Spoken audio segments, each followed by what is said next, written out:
So today we're continuing with my discovery of Tim Minchin and his work.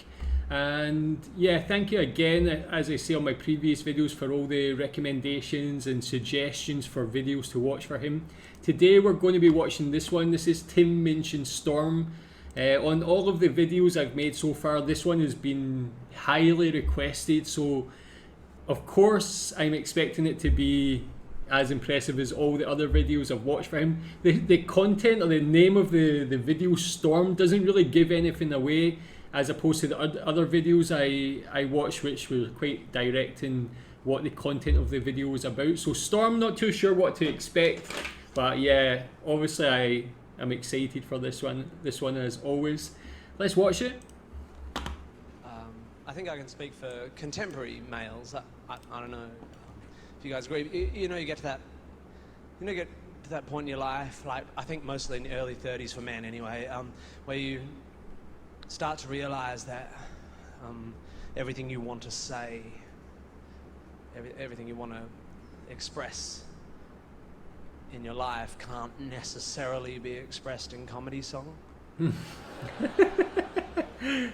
Yeah, I've never been able to express anything through a comedy song so far. I think it's at this point in your average man's life when he might choose to write a 9-minute beat poem. I wish I had that talent and that imagination to do so, but I'm very untalented. This is a 9-minute beat poem.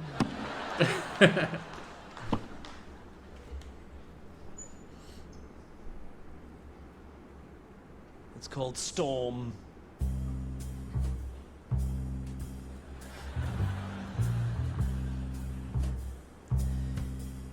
In a North London top floor flat, all white walls, white carpet, white cat, rice paper partitions, modern art and ambition. The host's a physician, bright bloke, has his own practice. His girlfriend's an actress, an old mate of ours from home. And they're always great fun, so to dinner we've come.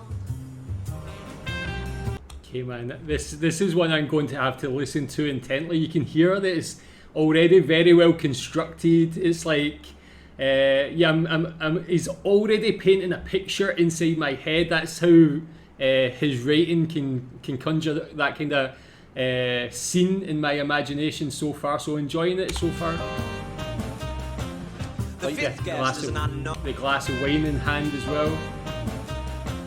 The fifth guest is an unknown. The hosts have just thrown us together for a favour, because this girl's just arrived from Australia and she's moved to North London and she's a sister of someone or has some connection. As we make introductions, I'm struck by her beauty. She's irrefutably fair with dark eyes and dark hair. But as she sits, I admit I'm a little bit wary, because I noticed the tip of the wing of a fairy tattooed on that popular area just above the derriere. And when she says, "I'm Sagittarian," I confess a pigeonhole starts to form. Yeah, for sure, man. Like, again, I can see this in my head. I can see the girl sitting there with that tattoo. I don't know if they call it the same in Australia. Maybe it's what we call in the UK, like a tramp stamp. So he's talking about putting her in this pigeonhole already, just judging a book by its cover, by looking at how she looks. So interested to see where it goes from here. And is immediately filled with pigeon when she says her name is Storm. Conversation is initially bright and light-hearted, but it's not long before Storm gets started. You can't know anything. Knowledge is merely opinion. She opines over her Cabernet Sauvignon vis-a-vis some unhippily empirical comment made by me. Whoa. Not a good start, I think. We're only on pre-dinner drinks, and across the room my wife widens her eyes, silently begs me, "Be nice." This is so cool, man. Like, this is so different to the other performances. Obviously, the other ones had that playing a piano, and it was that more traditional song style with his clever writing. But not only have I not seen him perform like this, I rarely see this or watch this type of performance, this sort of beat poetry type thing. So this is new for me, and it's not something I've ever been interested in before. This format of comedy or this format of performance. But he's making it great with his writing, because it's almost like you're watching a movie through his words. It's really cool. You feel like you're in that room with him and his wife. My wife widens her eyes, silently begs me, be nice.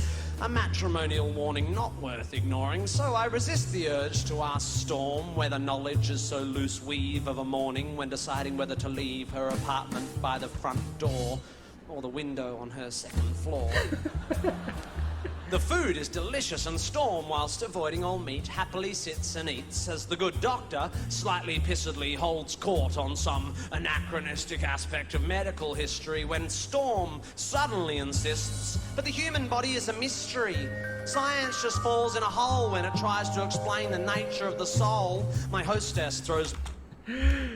I can see the type of person Storm is as well. Definitely during the pandemic, it's like anti-vaxxer, anti-masker, questioning everything that the doctors on TV say, and all these specialists and experts and that sort of thing as well. I can see her character building as he talks more about her. It just falls in a hole when it tries to explain the nature of the soul. My hostess throws me a glance. She, like my wife, knows there's a chance I'll be off on one of my rare but fun rants, but I shan't. My lips are sealed. I just want to enjoy the meal, and although Storm is starting to get my goat, I have no intention of rocking the boat. Although it's becoming a bit of a wrestle because, like her meteorological namesake, Storm has no such concerns for our vessel. But that's a great comparison with her name and the weather format. Yeah, like not caring about anything. The same as her, she seems very like vapid and self-centered, and like she just wants to hear her own voice. Pharmaceutical companies are the enemy. They promote drug dependency at the cost of the natural remedies that all our bodies need. They are immoral and driven by greed. Why take drugs when herbs can solve it? Why use chemicals when homeopathic solvents can resolve it? I think it's time we all return to live with natural medical alternatives. And try as I like, a small crack appears in my diplomacy dike. You can see him breaking now as she talks. He's like, he really wants to say something, even though he's been warned by his wife not to. He's like, you know, like, it's one of those things at a party where no one wants to be rude and like call her out on what she's actually saying. But you see, what I like about this is you hear the music changing as she was going through her monologue about the pharmaceutical companies. The music was getting a bit more intense and a bit more dramatic in this building. Crack appears in my diplomacy dike.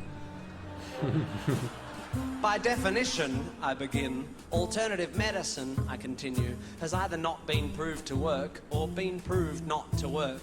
Do you know what they call alternative medicine that's been proved to work? Medicine. Medicine.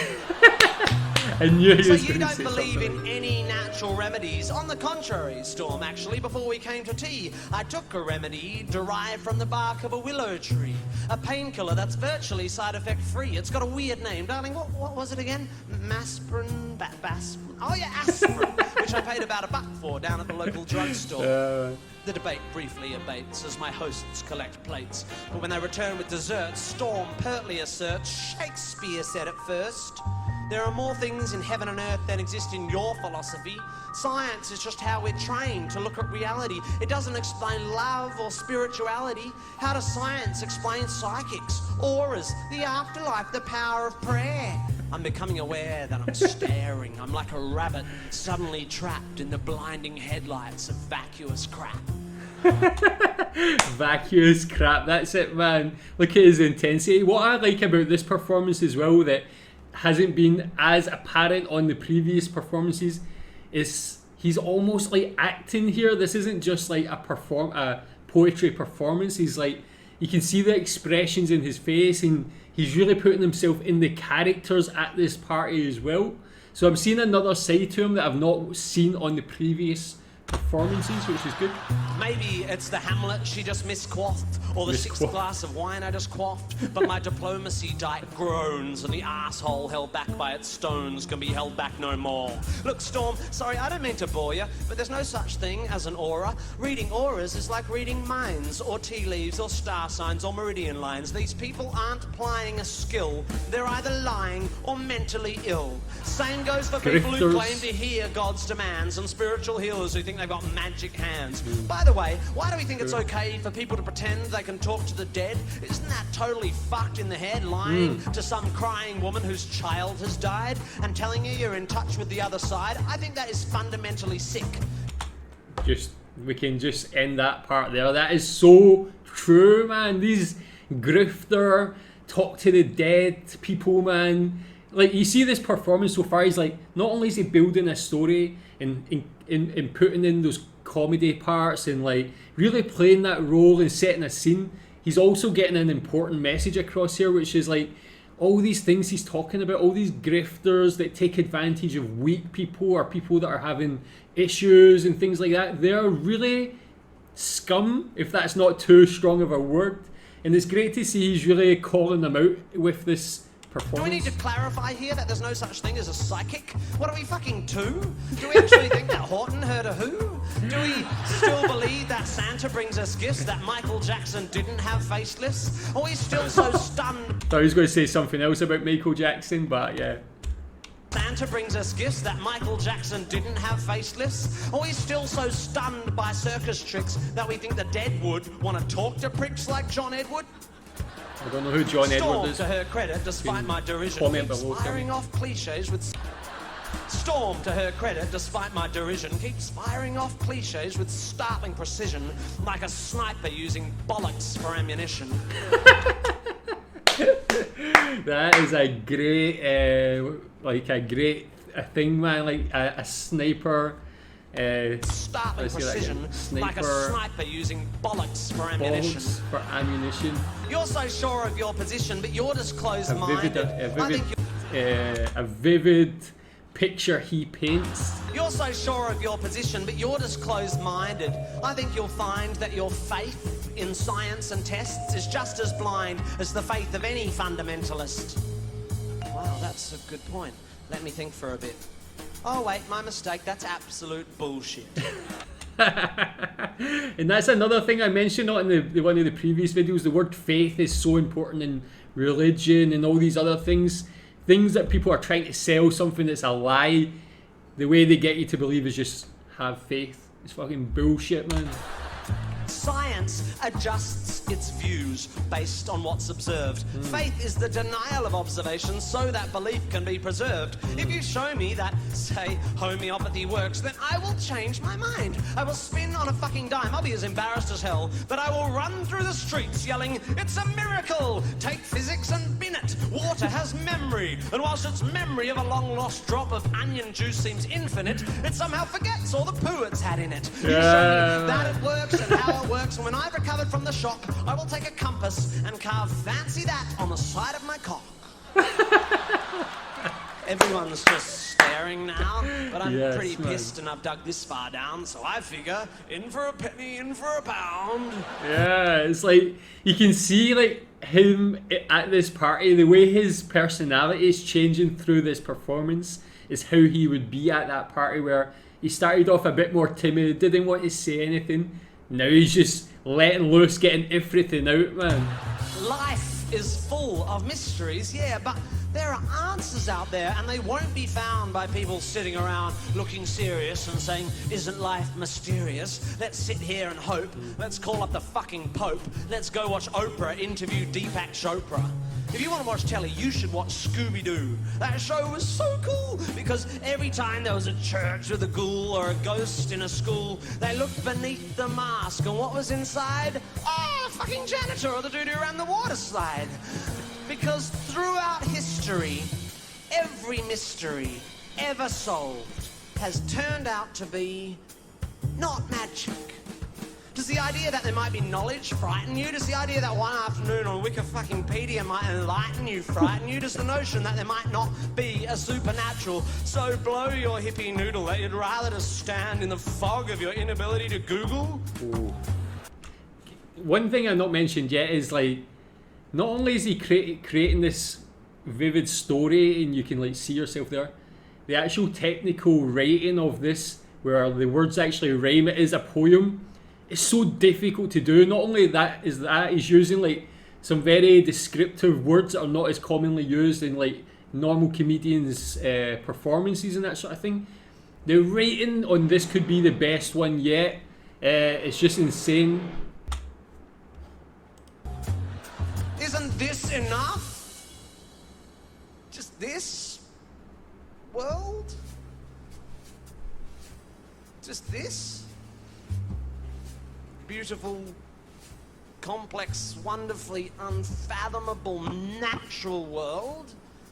How does it so fail to hold our attention that we have to diminish it with the invention of cheap, man-made myths and monsters? If you're so into your Shakespeare, lend me your ear. To gild refined gold, to paint the lily, to throw perfume on the violet, it's just fucking silly. Or something like that. But what about Satchmo? I'll see trees of green, red roses too. And fine, if you wish to glorify Krishna and Vishnu in a post-colonial, condescending, bottled up and labelled kind of way, then whatever, that's okay. But here's what gives me a hard on. I am a tiny, insignificant, ignorant bit of carbon. I have one life, and it is short and unimportant.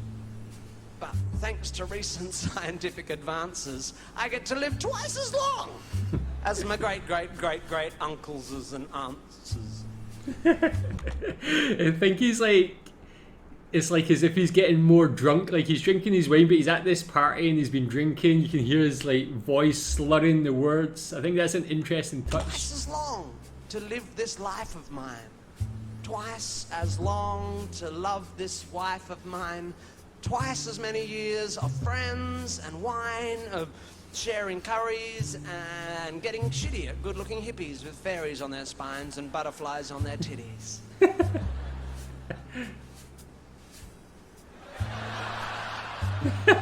Looking at the wife who's like, perchance I have probably, offended, what are you doing?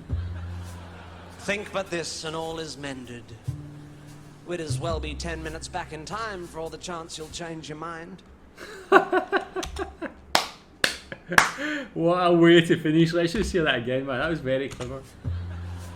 Think but this and all is mended. That is real Shakespeare. We'd as well be 10 minutes back in time for all the chance you'll change your mind. Wow, love that. Great way to finish, man. Great little line there, but another wonderful performance. So different to the other performances. It just even shows how much more talented he is than I could have imagined on those previous reactions, seeing this in a different style. A style that, again, as I mentioned before, something I've never really watched is this sort of poetry performance. If every performance, like beat poetry performance was like this, I would be the biggest fan of it, but I'm not even sure where to start with entering that sort of thing. But Tim Minchin, again, like amazing. I think one reason I like him, apart from how talented he is and how much I enjoy what he says and what he writes, is my views and my personality seem to be very similar to him in that I just don't believe all that nonsense and like the religion and like all these alternative medicines and therapies and things. I'm very what would you say, not analytical, but I believe in evidence and science, and I will believe something if I see the evidence for it, you know. I don't go that way with the faith and just believe in things for the sake of it because someone told me to or because other people do. So I'm nowhere near like talented as Tim, but I like to see that he has similar views to me. I think that's maybe why I relate to his work so much. But when you look at the actual talent itself, it's just next level. This was a great performance to show other things, and the way he's writing was very different because it was like having to fit this format of this poetry style where it has to rhyme and things like that. And this was the most vivid picture I've seen him paint with regards to the storytelling side of his talent as well. So an all-round amazing performance. Love everything about that. Didn't know what to expect with the title Storm, but the fact it was a woman with that sort of tattoo and how she is, it just makes so much sense. So love that. Tell me what you think about it. Tell me what you enjoyed about his performance. Thanks.